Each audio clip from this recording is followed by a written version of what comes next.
Hey guys, this is Kenneth Woody here, and I'm coming at you with a sort of a guide on sorts of how to play a Warlock.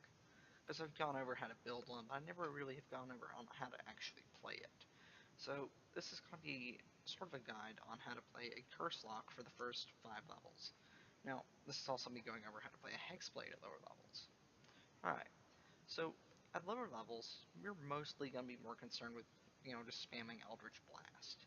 Because you're going to be getting these good invocations like Sign of Ill Omen, which stacks with Hexblade's Curse and Hex, and Mire of the Mind, which also is just an invaluable thing. The main problem with playing a Warlock a lot of people have is they want to try to play a Blaster. The problem is you're really not meant to be a Blaster. Warlock is probably one of the best controllers in the game if you can play it right, which is what the Curse Lock really accomplishes the best. One of the best races that I can suggest for playing this type of thing is you really want to look at races that give you extra spells, like Drow or Tiefling. Really, those two races in particular.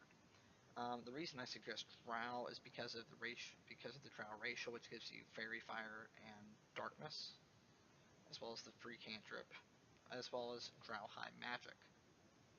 Mainly Drow High Magic you want to be getting as early as possible, because if you roll for your stats, you can easily take advantage of that +1 charisma. But mainly you want it for at-will detect magic, levitate once a day, and as well as dispel magic once per day, which really makes it to where you no longer need to have dispel magic in your spellbook as a warlock. You can cast it once per day for free. Levitate, it's never worth using the Ascendant Step invocation. As cool as it may sound, it's never worth it. Okay, so what does this give us as a Warlock? Well, if you're going Hexblade, I always prefer having the shield.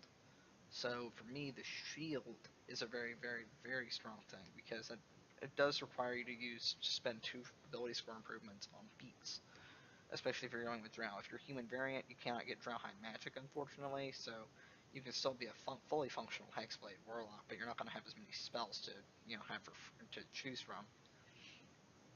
However, the first 5 levels will really have you see you taking, first off, Sign of Ill Omen, Dreadful Word, and Maddening Hex.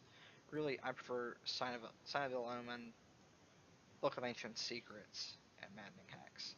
The reason I say Book of Ancient Secrets is the best one you're going to be taking for this, because it gives you a lot of rituals that you can just add to your book, and it can be from anywhere in the game. It's not restricted to class with this, which is really nice, actually. Makes it a very powerful feature.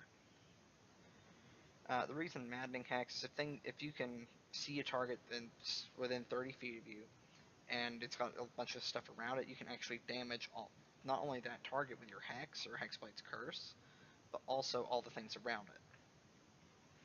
So with this one, it's basically you don't need to use Hex or Hexblade's Curse, or really I recommend you do, but you don't need to use Hex, you don't need to use Maddening Hex, or any of the bestow curses. You absolutely don't have to use them, but they're there if you want to use them. You have a lot of ways to deal damage, but you don't really need them. What the Curse Lock is more accomplished with, even early on as well as later on, is setting up. It's basically you're there to manipulate the battlefields where your allies can come in and just do all the dirty work, and it makes it feel like they're doing all the work, when you're really doing a lot more that they'll never really realize. And this is another reason why Warlock, your best friend for your melee, is always hold person, and later hold monster. Hold monster for a single target big monster thing, but for the most part, hold person's amazing. Now, another thing that you can always do as a Cursed Lock, I really can see a lot of arguments for this. I like the 20th level Warlock personally because it gives me more invocations. But if you really want to cheese something, you can actually opt for 3 levels of Sorcerer for heightened spell meta magic, or 2 levels of Wizard into the Divination School for Portent. Which, I personally like Portent better, but that's also me.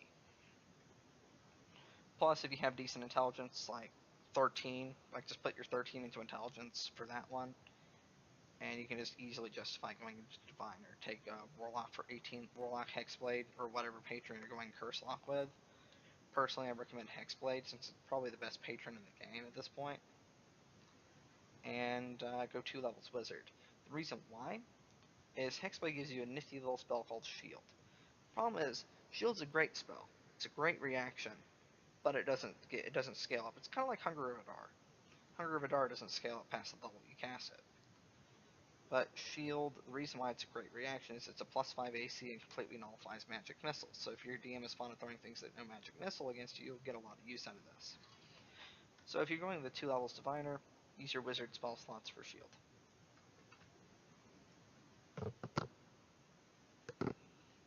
As far as your Warlock is concerned,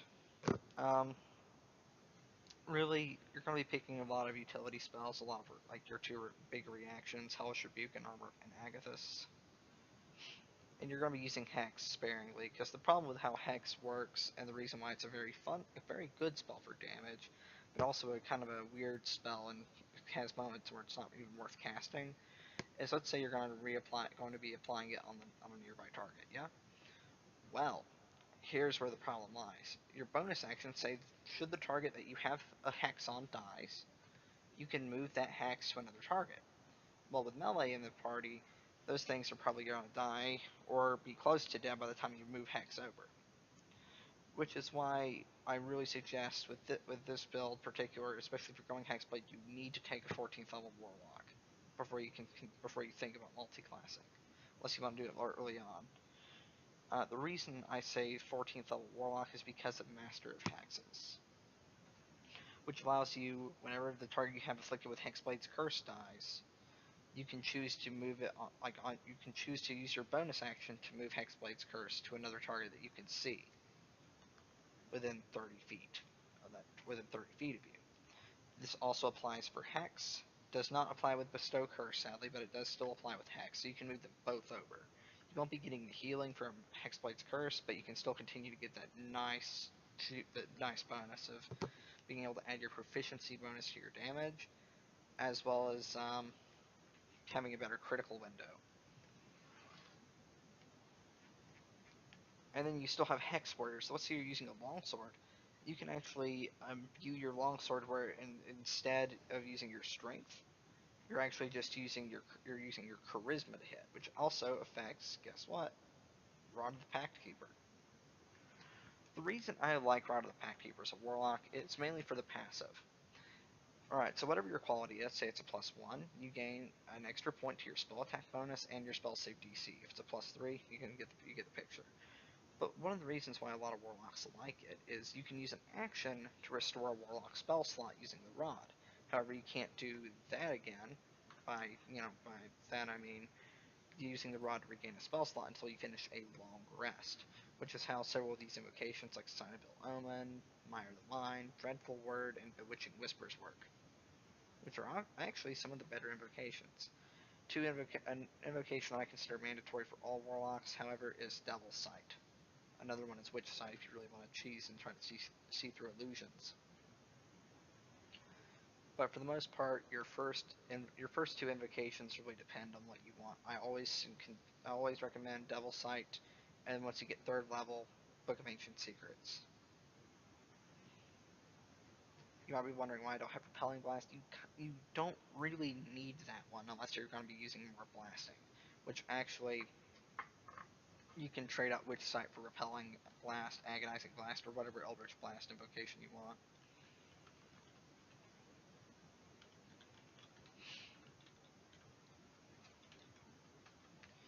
But most people usually think Agonizing Blast is the best invocation in the game.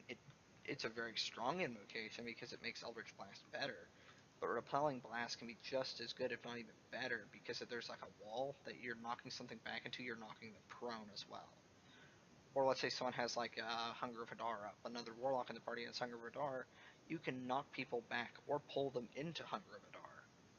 Which, if you plan on taking some levels into Sorcerer, I'd recommend Sea Sorcery because of Curse of the Sea. I believe it's your 1st level ability, to where you're knocking them back or pulling them back even further. Like your knockbacks, pullbacks, or any force movement effect you have is increased by 5 feet. And if you take Lance of Lethargy, that slow is increased to 15 feet. but that's if you want to take the 3-level sorcerer route for heightened spell meta magic. I really don't recommend that one because that takes all of your all of your sorcery points to even do. You're better off and far safer, in my opinion, if you do multi-class with a Curse Lock, taking 2 levels Diviner. So early on Warlock game with this. If you plan on going Curse Lock and multi-classing, start your character off as a wizard. Start your character off as a diviner for the first 2 levels of the game, and then the rest of the way go Warlock. And you will notice a huge help with your playstyle because you can make things fail your saves. Only twice, but you can still make things fail your saves. Or you can make allies succeed their saves. And people like when they succeed their saves because they're not useless and they don't feel terrible anymore. As far as your Pact Boon, I generally like I've said in previous videos, I usually always go Pact of the Tome. I consider it to be the most powerful invocation in the game, and having bonus spells is never a bad thing, especially as a Warlock. However, there are some interesting builds on a few that I want to be planning on making soon that actually take advantage of Pact of the Chains. And it's gotten some good stuff in Xanathar's Guide to Everything, and through the Unearthed Arcanas. So, if I look forward to be making a build that shows Chain a little bit of love, but for the most part, Chain is still a very weak patron. Not patron, Pact Boon. But it can be useful.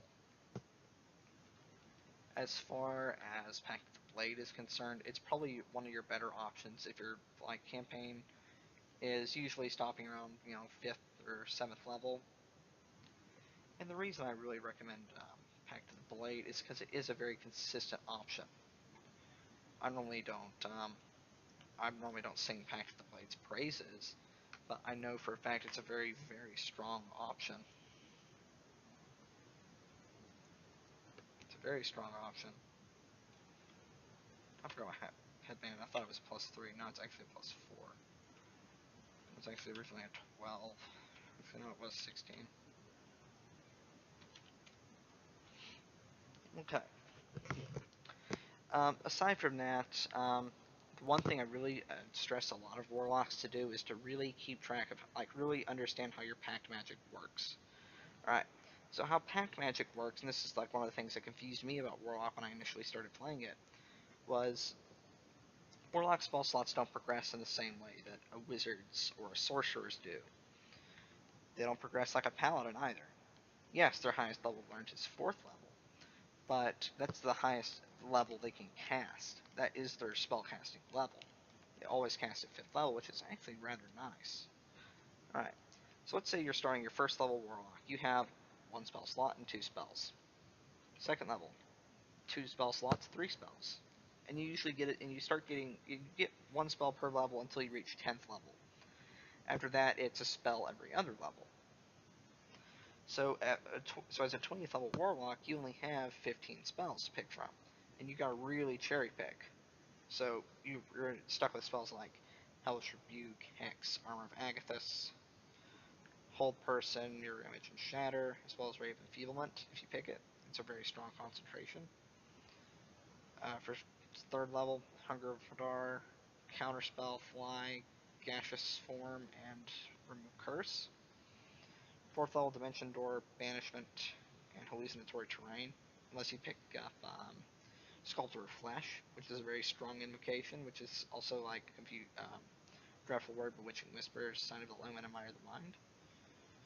5th level, it's usually always Hold Monster, Scrying. I love Farstep for the Get Out of Jail Free card because you have a bonus action Teleport.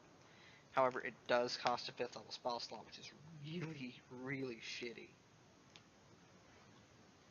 And then you have your Mystic Arcanum spells. Note, the expanded spell list you get from your Patron, as well as your Mystic Arcanum spells, do not count towards your number of spells known, so be aware of that. And as a Warlock, you only have a maximum of 4 cantrips, not counting those you get from Tome or Racials. So, what did we learn from... Well, what did we learn about Warlock from this? Well, we learned that they're actually a very strange class, but they're also a rather fun class. So for leveling up, I really suggest if you're going Hexblade to really take advantage, to just have fun with Hexblade's Curse. Having the medium armor proficiency is amazing. And this is also fun if you're using Hexblade with Cleric multiclassing, because Hex Warrior gives you medium armor proficiency, martial weapon proficiency, and proficiency with shields. So if you go with Cleric as your multiclass, take like, let's say, I don't know, 5 levels in Cleric, let's say Life Domain or War, you can just use their heavy armor proficiency and don't have to spend a feat on anything, unless you wanted to spend a feat on Warcaster. And that's actually one of the builds I was wanting to talk about, because that's the one you would actually take Pact of Chains on. Alright, so part of the fun part that comes with learning how to play a Warlock is knowing how to create a Warlock. Well, creating a Warlock, you have 3 stats, like I said in one of my earlier videos, that are really good for you. First of which is Charisma. That is your golden stat as a Warlock. If you don't have it optimized at 20 as soon as possible, you are in a way playing it wrong. Next best stat for you is Constitution, or Dexterity. I personally prefer Constitution more because it's a stat you want in everyone, because it gives you more health points. And having more health is always wonderful. Next of which is Dexterity. So if you're playing an elf, you can roll decent. You can roll like a 8 and you would still have a 10. The reason with Warlock I usually end up, like, the reason I have Dexterity is a +3 on this is because of Medium Armor Master, which allows you to add up to 3 points of Dexterity instead of 2. But I don't have Medium Armor Master on this one, I'm afraid. I actually forgot to use that, because that would have actually been a lot nicer. But it's still a +2, so you still have a decent AC regardless.